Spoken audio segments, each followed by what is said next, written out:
अगर मुस्लिम बच्चों को पढ़ाई के लिए जामिया या फिर जमीयत की दो चॉइस दी जाए तो वो कहां पढ़ेंगे।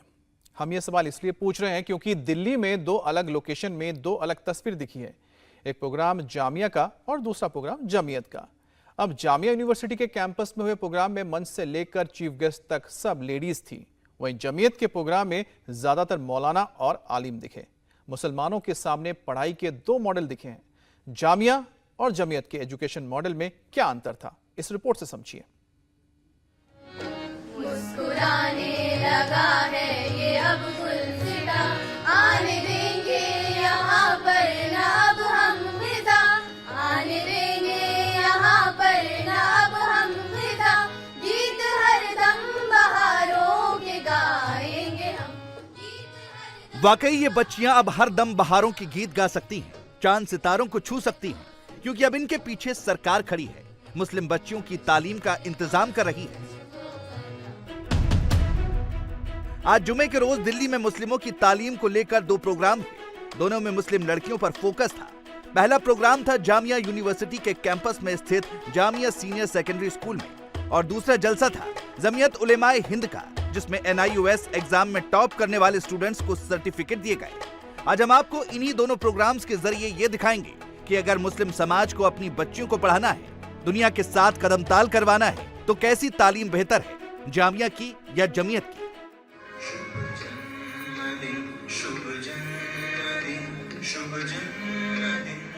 पहली बात जामिया यूनिवर्सिटी कैंपस में बने स्कूल की। आज इस स्कूल में खास तौर पर मुस्लिम लड़कियों को बुलाया गया था। दिल्ली हज कमेटी की तरफ से आयोजित इस प्रोग्राम में G20 समिट के सफल आयोजन, चंद्रयान मिशन की कामयाबी और 17 सितंबर को आने वाले प्रधानमंत्री नरेंद्र मोदी के जन्मदिन का जश्न मनाया गया।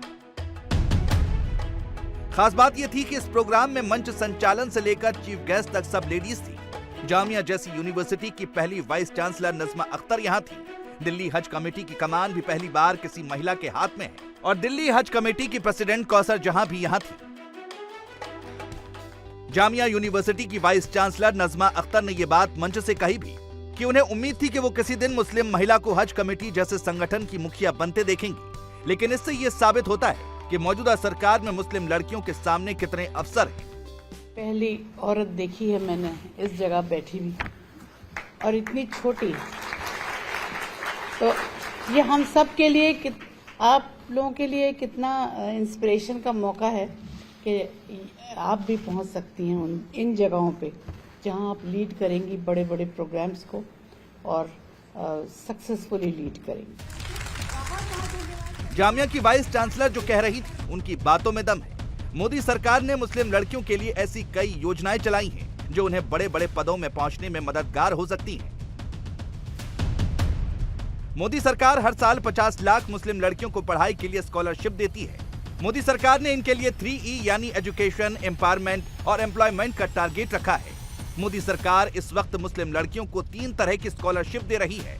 पहली मैट्रिक या 10वीं में, दूसरी 12वीं में और तीसरी ग्रेजुएशन और पोस्ट ग्रेजुएशन में। इसके अलावा मौलाना आजाद फाउंडेशन के तहत बेगम हजरत महल स्कॉलरशिप भी दी जाती है। अगर जामिया मिलिया यूनिवर्सिटी की ही बात करें तो यहाँ मुस्लिम छात्राओं को सिविल सर्विसेज की तैयारी के लिए बोर्डिंग हॉस्टल है। इतना ही नहीं, मेडिकल प्रोफेशन में भी मुस्लिम लड़कियों की भागीदारी बढ़े, इसके लिए मोदी सरकार ने जामिया यूनिवर्सिटी में मेडिकल कॉलेज को भी मंजूरी दी है। जामिया मिलिया के आप लोगों के प्रशासन ने तो मतलब कितने वर्षों से मेडिकल कॉलेज की मांग की और मेरे ख्याल से ये मांग मोदी जी के ही राज में पूरी भी हुई है। तो इसके लिए भी आप लोगों को मैं बहुत बहुत बधाई और शुभकामनाएं देना चाहती हूँ। और हम महिलाओं की बात अगर करें तो हम महिलाओं के लिए पिछले 8-9 वर्षों में जितने काम हुए हैं और खासकर हमारी मुसलमान बहनों के लिए, तो ये तो मेरे ख्याल से स्वाति नक्षत्र का युग रहा है आदरणीय मोदी जी के नेतृत्व में। और किसने सोचा, और बाकी सरकारों के बारे में देखिए, मैं उस बहस में नहीं पढ़ूंगी कि किसने क्या किया नहीं किया, लेकिन वाकई में जो काम हुए हैं उनको सशक्त बनाने के लिए और उनको मुख्य धारा से जोड़ने के लिए ये मेरे ख्याल से पिछले 8-9 वर्षों में ही हुए हैं। मोदी सरकार ने मुस्लिम लड़कियों के लिए ही नहीं बल्कि मुस्लिम महिलाओं की बेहतरी के लिए भी कई फैसले लिए हैं, जिनमें ट्रिपल तलाक पर रोक हो या फिर बिना किसी मर्द के साथ हज यात्रा पर जाने की परमिशन। यही वजह है कि जामिया यूनिवर्सिटी की वाइस चांसलर नजमा अख्तर ने भी कहा कि मुस्लिम महिलाओं और बच्चियों के लिए जितना प्रधानमंत्री मोदी ने सोचा उतना किसी ने नहीं। प्रधानमंत्री हमारे लिए सोचे और हमारी बच्चियों के लिए सोचे, हम लोग के लिए सोचे, बूढ़ी औरतों के लिए सोचे और उन औरतों को जिनके जो अब बहुत सालों से किसी न किसी चीज़ से परेशान रही हैं, चाहे वो सामाजिक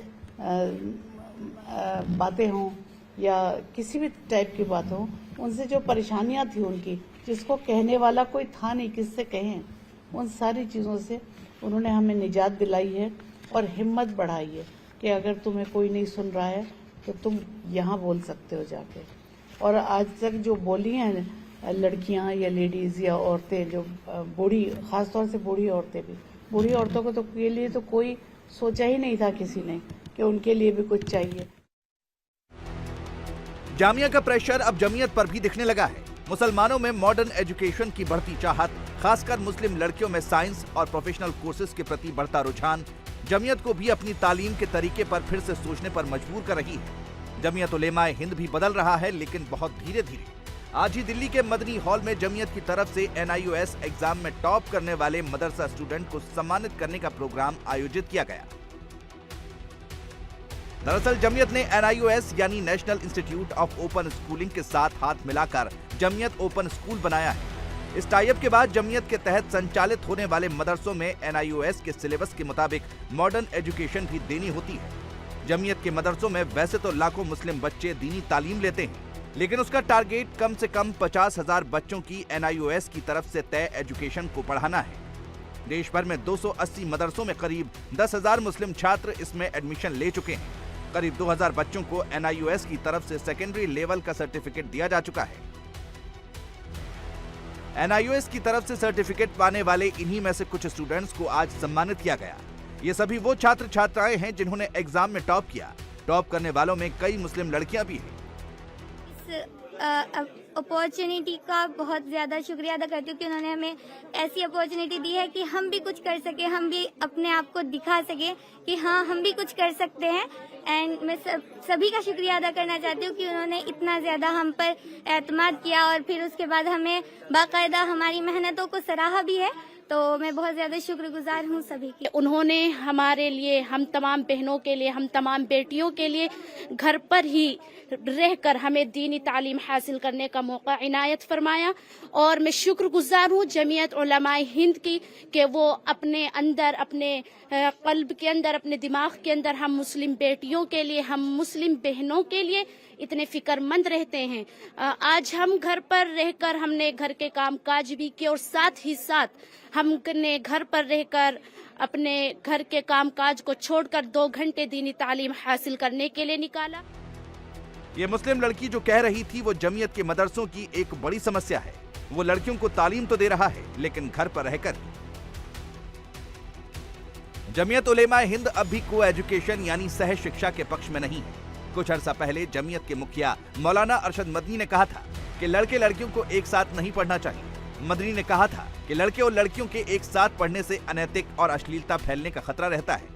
इसलिए जमीयत उलेमाए हिंद की शिक्षण संस्थाओं में प्राइमरी से लेकर यूनिवर्सिटी लेवल तक लड़के और लड़कियों को अलग अलग पढ़ाया जाएगा। को एजुकेशन को लेकर महमूद मदनी के विचार भी अरशद मदनी से बहुत जुदा नहीं है। इसीलिए महमूद मदनी कह रहे हैं कि मुस्लिम कौम की कुछ खास जरूरतें होती हैं। मदरसों की स्थापना और वहां की पढ़ाई उन्हीं जरूरतों के हिसाब से करवाई जाती है। हालांकि इसके साथ ही वो ये भी मान रहे हैं कि मदरसों में भी थोड़ा बहुत मॉडर्नाइजेशन जरूरी है। एक कम्युनिटी की एक नीड है, उस नीड को मदरसे पूरी तरह बहुत अच्छे से पूरा कर रहे हैं। अब हमारा ये मानना है कि जो हमारा स्टूडेंट है मदरसे का, उसको जो प्रेजेंट सिचुएशन है, जो टर्मिनोलॉजी यूज होती है, जो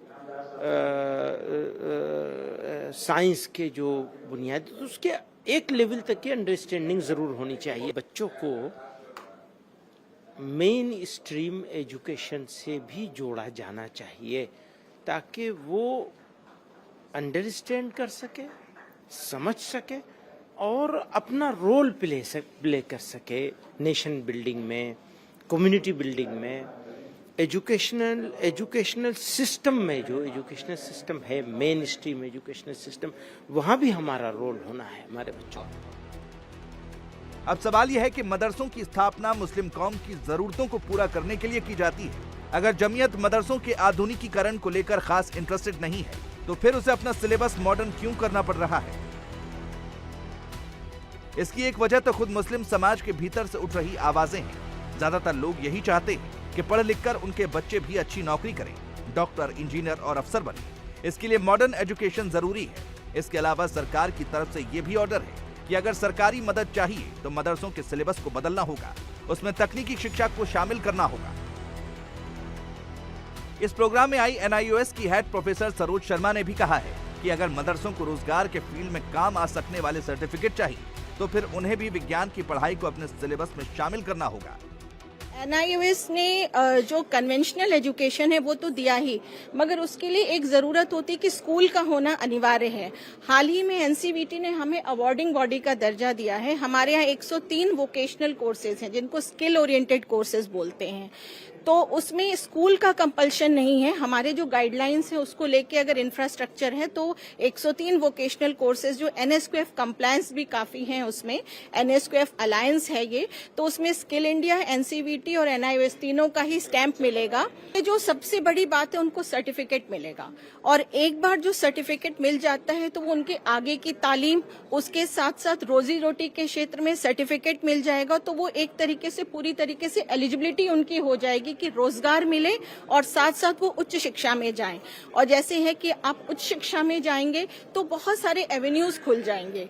मदरसों में बहुत अच्छी पढ़ाई होती है, लेकिन उसके साथ साथ अगर विज्ञान पढ़ेंगे, गणित पढ़ेंगे, तो वो उनकी रोजी रोटी में बहुत फायदा करेगा। और इसलिए मुझे लगता है जमात उलेमा हिंद इस चीज में आगे आया है, और इस चीज को, समय की नजाकत को जमात उलेमा हिंद ने समझा है, और इसीलिए ये इस क्षेत्र में कदम बढ़ाए। मौलाना अहमद मदनी भी इस बात को समझ रहे हैं कि सिर्फ दीनी तालीम के भरोसे ही मुस्लिम बच्चों को मदरसों की तरफ आकर्षित नहीं किया जा सकता, क्योंकि नीट और दूसरे एग्जाम में उनके मदरसे के छात्र पिछड़ रहे हैं। 2022 में जिन 1200 मुस्लिम कैंडिडेट्स ने नीट की परीक्षा पास की, उनमें से 500 से ज्यादा कैंडिडेट अल अमीन मिशन की पश्चिम बंगाल में फैली 70 शाखाओं से हैं। करीब 250 स्टूडेंट असम के उम्मीद अजमल फाउंडेशन के कोचिंग संस्थान से, और करीब 450 कैंडिडेट कर्नाटक के शाहीन समूह के संस्थानों से हैं। ये संस्थाएं अपने मदरसों में इन्हें दीनी तालीम भी देती हैं, तो अपनी संस्थाओं में कॉम्पिटिटिव एग्जाम की तैयारियां भी करवाती हैं।